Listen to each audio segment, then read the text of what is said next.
We are going to create a custom Windows XP boot disk. Our first step is to go to nlightos.com and we're going to download the nlight installer. Download that, install that, and once you have it installed, go ahead and start it up. We're going to assume everything is English here, so go ahead and click Next. Now you're going to put your Windows XP CD into your CD drive, and then just open up My Computer or Windows Explorer, go to your CD drive contents, select everything, and copy that. Then find a hard drive on your computer, create a folder on the hard drive, and then paste the contents that you've copied into that folder. And once all the files have been copied into the folder that you just created, just take note of where you created that folder and its name.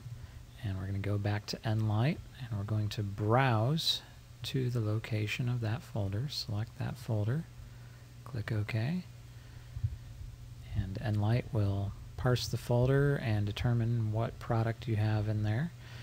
And just take note of the service pack level. If it's not 3, then we're going to want to install service pack 3 or slipstream it into this installation. Go ahead and click Next, and Next again.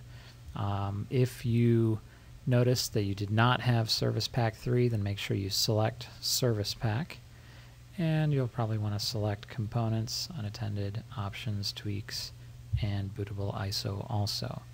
Click Next.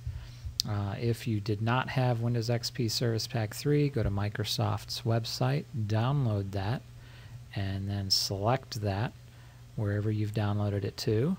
Click Open, and nlight will slipstream Service Pack 3 into your installation. I have done this just to show you what the process looks like. If Service Pack 3 is detected, then don't do it. It's just unnecessary. Click OK when it's done if you did it, and then click Next. Here we're going to just select items that we want to retain functionality for. Basically, we're telling it we do not want to remove functionality for Windows Update website, fast user switching, Internet Explorer, whatever items it is here that you want to make sure that Windows installs when you install it. And once you're done selecting everything, then click OK. Here are components that you do want to remove, things that you do not want installed when Windows installs. Be careful here. If you're not sure what the item is, then just leave it in the list. If, as we're assuming you're an English speaker, then you can remove all of the keyboards except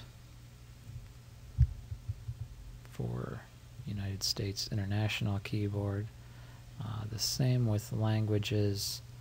Just make sure you keep Western Europe and United States.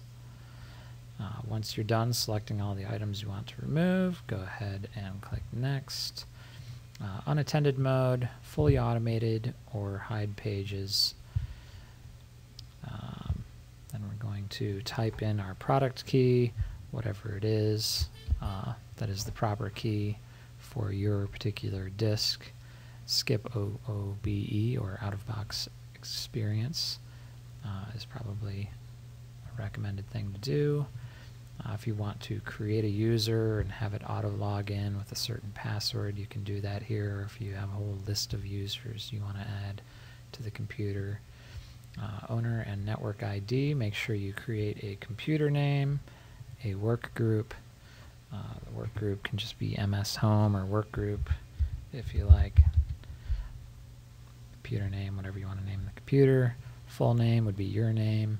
And organization, if there's no organization, just put org, whatever it is.